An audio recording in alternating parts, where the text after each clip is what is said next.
Bugün biz Bakı şəhəri və Abşeron yarımadasının su problemlərinin həlli məsələlərini müzakirə edəcəyik.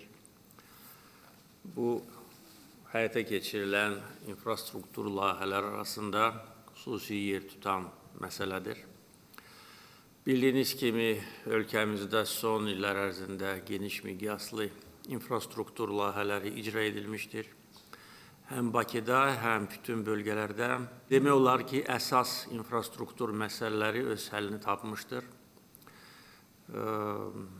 20 il ərzində bir neçə regional inkişaf proqramı qəbul edilmişdir.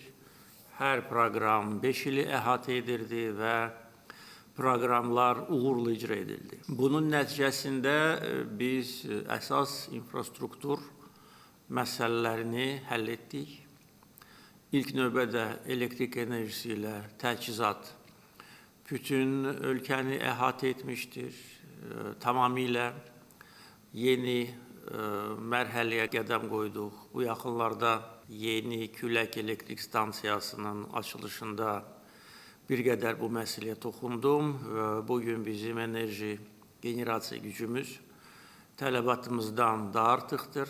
Hətta biz elektrik enerjisini ixrac edirik. Vaxt var idi ki, bu məsələ ilə bağlı ciddi problemlər mövcud idi. Enerji qıtlığı mövcud idi.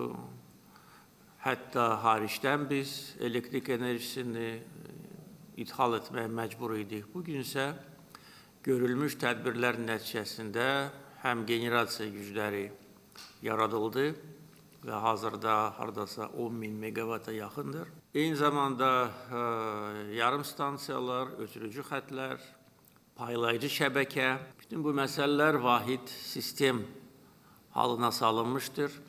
Vaxtilə bu sahədə olan qüsurlar, onların böyük hissəsi aradan qaldırılmışdır. Və bugün biz nəinki öz enerji tələbatımız haqqında düşünürük, bu məsələ həll edilmiş hesab olunur. Biz bugün ixrac yolları haqqında düşünürük və nəinki düşünürük, onları biz yaradırıq.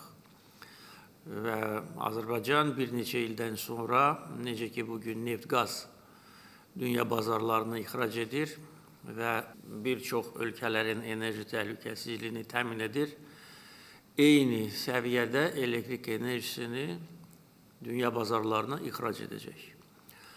Qeyd etməliyəm ki, buna nail olmaq üçün indi qonşu dövlətlərlə və bizim şirkətlərlə, qonşu ölkələrin şirkətləri ilə ciddi danışıqlar aparılır.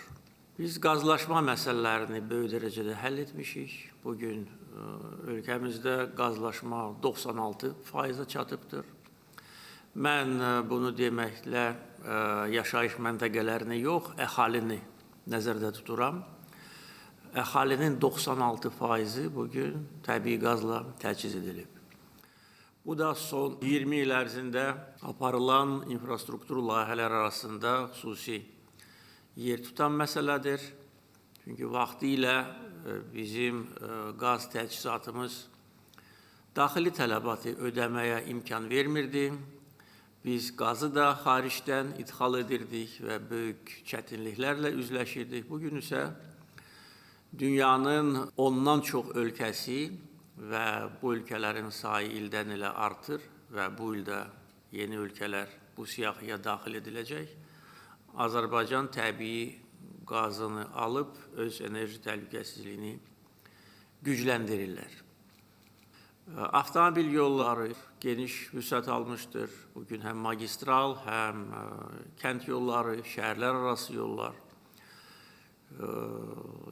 Bu layihələr icra edilir və hal-hazırda işğaldan azad edilmiş ərazilərdə dediyim bütün bu infrastruktur layihələri icra edilir. Elektrik enerjisi, generasiya gücləri, ötürücü xətlər, yollar, körpülər, tunellər, su təchizatı, qazlaşma və bütövlükdə uzun illər işğal altında qalmış ərazilər dirçəlir, həyata qayıdır və vahid infrastruktur şəbəkəsinə qoşulur.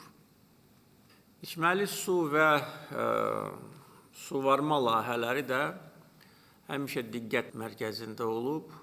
Azərbaycan vətəndaşları yaxşı xatırlayırlar ki, vaxtilə bu insanları narahat edən ən ciddi məsələlərdən biri idi. Və tədricən bu məsələlər də öz həllini tapmışdır. Bugün bizim əksər şəhərlərimizdə içməli su kanalizasiya layihələri icra edilmişdir və bu proses davam etdirilir. Biz son 20 il ərzində 4 böyük su anbarı inşa etmişik və bu su anbarlarının potensialı 500 milyon kub metrdən çoxdur. Onların arasında xüsusilə Taxtakörpü, Şəmkirçay su anbarlarını qeyd etməliyəm. Əgər bu su anbarları tikilməsəydi, bugün həm Bakının su təchizatı, həm Qərb zonasının su təchizatı böyük problemlərlə üzləşə bilərdi. Taxtakörpü su anbarı bizə imkan verdi ki, Samur çayının sularını biz Ceyranbatan su anbarına qədər yığaq və orada ehtiyat yaransın və o cümlədən Ceyranbatan su anbarı tamamilə yenidən qurulmuşdur. Yeni müasir təmizləyici qurğular kompleksi inşa edilmişdir. Bugün biz azad edilmiş ərazilərdə içməli su və suvarma layihələrini icra edirik. Son 5 il ərzində bir neçə önəmli layihə başa çatıb. Vaxtilə Ermənistan tərəfindən dağıdılmış və yararsız vəziyyətə salınmış su anbarları əsaslı təmir edilib. Onların arasında ilk növbədə Sərsəng su anbarını qeyd etməliyəm. Bu, nəinki azad edilmiş ərazilərdə, bütövlükdə ölkəmizdə ən böyük su anbarlarından biridir. Və vaxtilə torpaqlarımız işğal altında olanda Ermənistan dövləti bizə qarşı su terroru da həyata keçirirdi. Sərsəng və su qovuşan su anbarlarının sularının bağlanması və sudan bir silah kimi istifadə etməsi bizə böyük problemlər yaradırdı. Su lazım olan aylarda su kəsilirdi, ondan sonra su buraxılırdı və bu böyük daşqınlara səbəb olurdu. Yəni, əslində, su terroru həyata keçirirdi Ermənistan dövləti. Bugün isə su qovuşan su anbarı, Sərsəng su anbarı tamamilə yenidən qurulub.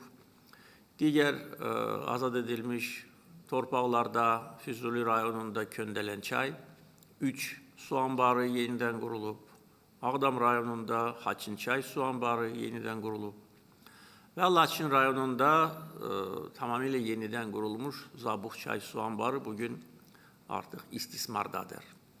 Və daha 2 böyük su anbarı azad edilmiş ərazilərdə Həkəri çay, Bərquşat çay, bu su anbarlarının tikintisi də nəzərdə tutulur və artıq hazırlıq işləri gedir. Yəqin ki, bu il artıq praktik işlərə biz başlayacağıq. Su mənbələri hər bir ölkə üçün çox önəmlidir. Bizim su mənbələrinin haradasa 1/4 hissəsi vaxtilə işğal altında olmuş ərazilərdə formalaşır və bu su mənbələrinin üstünlüyü də odur ki, bunların əksəriyyəti Azərbaycan ərazisində formalaşır. Yəni, başqa ölkələrdən asılılıq ərazilərimizin qaytarılması nəticəsində böyük dərəcədə azalıb. Bizim digər əsas su mənbələrimiz xaricdə formalaşır. Kür çayı, Araz çayı, Samur çayı və əlbəttə ki, bu sahəyə olan diqqət bu həssas məsələni də nəzərə almalıdır.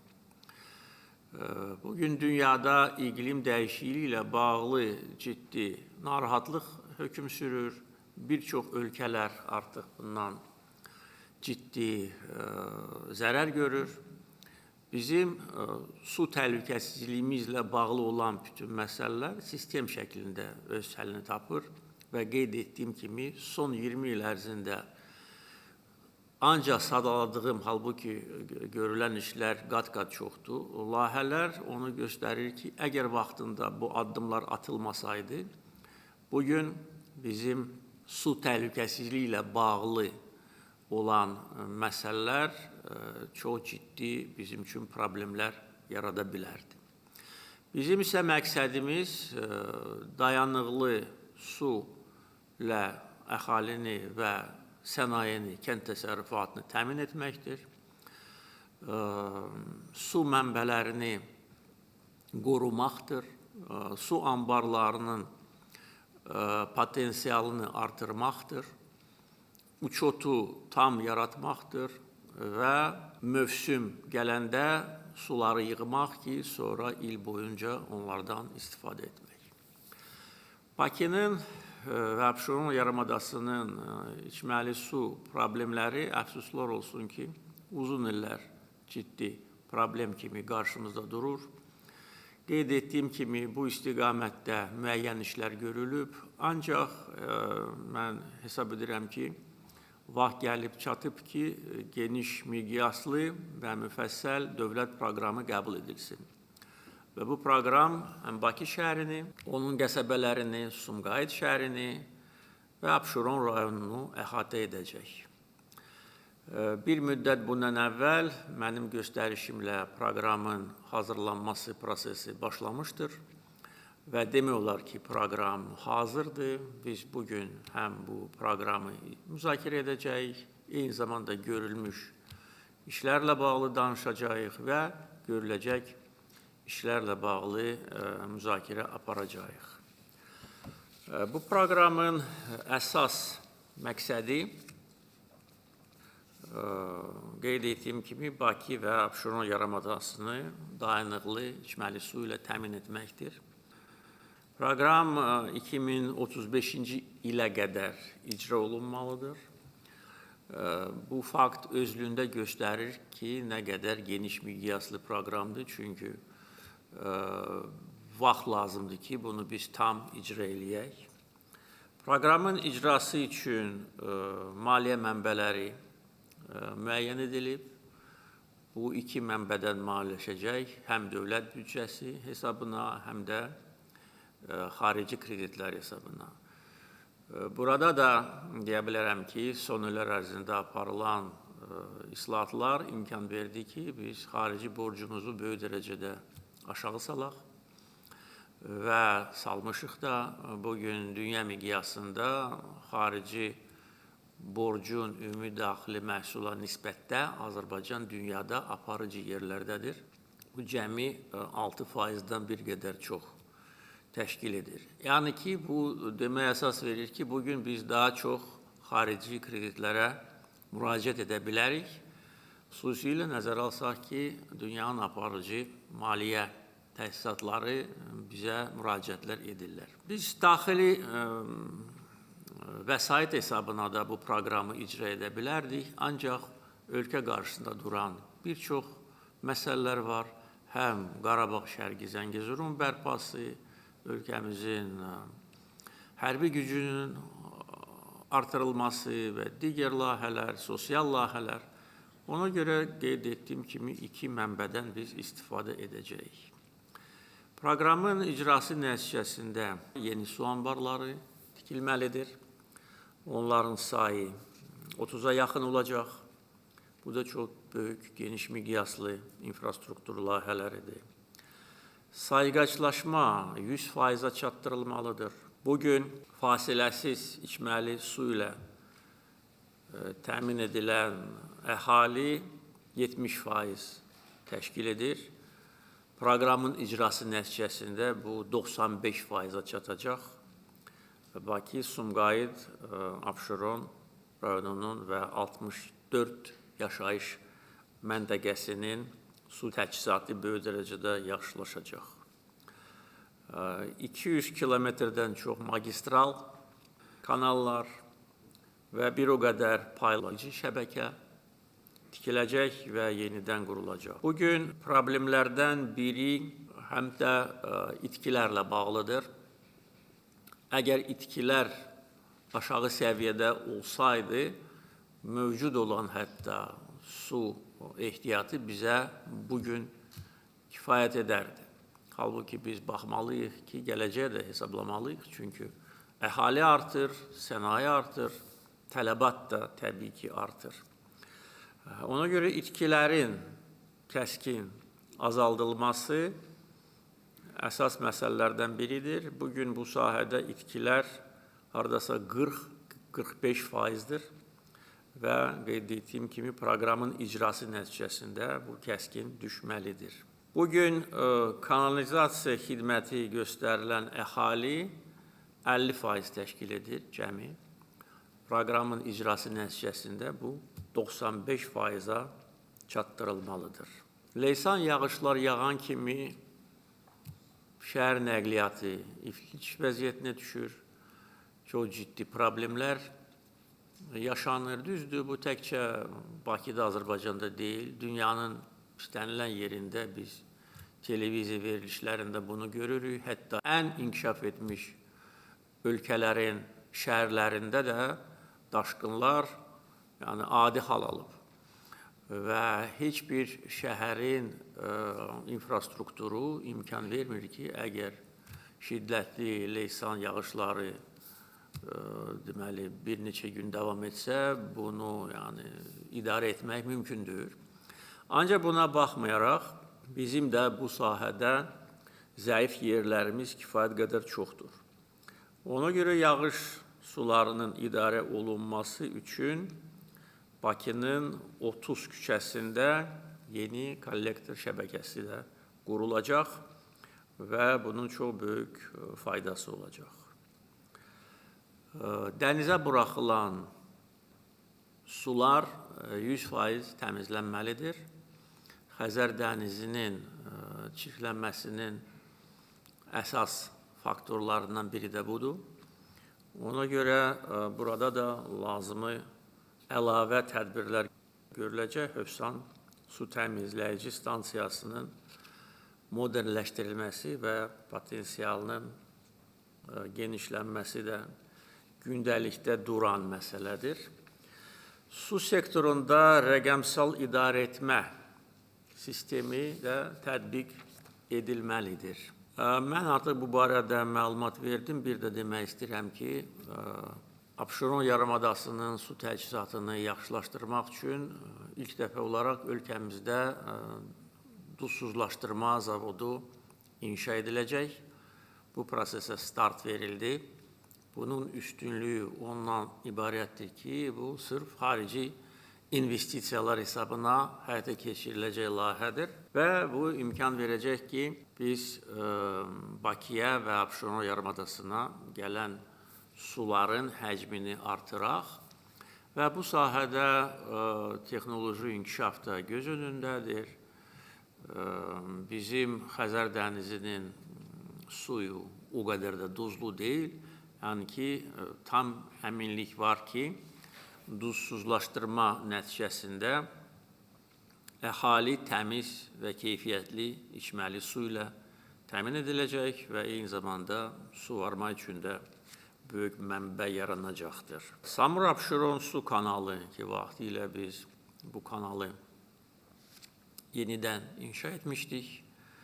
Bu tam beton kanaldır və orada itkilər kifayət qədər azdır. Ancaq yenə də bu kanalın infrastrukturunun inkişafı ilə bağlı tədbirlər nəzərdə tutulur ki, Ceyranbatan su anbarı dayanıqlı su ilə təmin edilsin. Bugün Bakıya 5 mənbədən su daxil edilir. 6-cı mənbə duzsuzlaşdırma zavodu olacaq və əlbəttə ki, bu axım tam təmin edilməlidir. Onu da bildirməliyəm ki, son 20 il ərzində həyata keçirdiyimiz layihələrdən biri də tamamilə yenidən qurulmuş Oğuz-Qəbələ-Bakı su kəməridir. Əgər bu su kəməri tikilməsəydi, bugün Bakıda su qıtlığı özünü çox ciddi şəkildə göstərmiş olardı. Proqram qeyd etdiyim kimi çox genişdir, çox konkretdir. Bütün vəzifələr orada qoyulub. Nəzarət də təmin ediləcək. Həm hökumət tərəfindən, prezident administrasiyası tərəfindən, ictimai nəzarət də əlbəttə ki, mütləq olmalıdır. Bu proqramın icrası mətbuatda geniş işıqlandırılmalıdır ki, Azərbaycan vətəndaşları, xüsusilə Bakı və Abşeronda yaşayan insanlar görsünlər, bilsinlər ki, nə vaxt hansı məsələ öz həllini tapır. Və yubanmalar da olmamalıdır. Çünki yenə də deyirəm, proqram 35-ci ilə qədər nəzərdə tutulur. Biz hesab edirdik ki, daha da tez bir zamanda bunu etmək mümkündür. Ancaq tələsməmək üçün və bütün işləri keyfiyyətlə təşkil etmək üçün qərara gəldik ki, təxminən 10 illik proqramdır. Yəni, kifayət qədər vaxt var, ancaq bir gündə yubanma olmamalıdır. Subsequently, Deputy Prime Minister Shahin Mustafayev and Chairman of the Azerbaijan State Water Resources Agency Zor Mikhailov informed President Ilham Aliyev about the progress achieved so far and the upcoming measures planned under the program. The discussions then continued.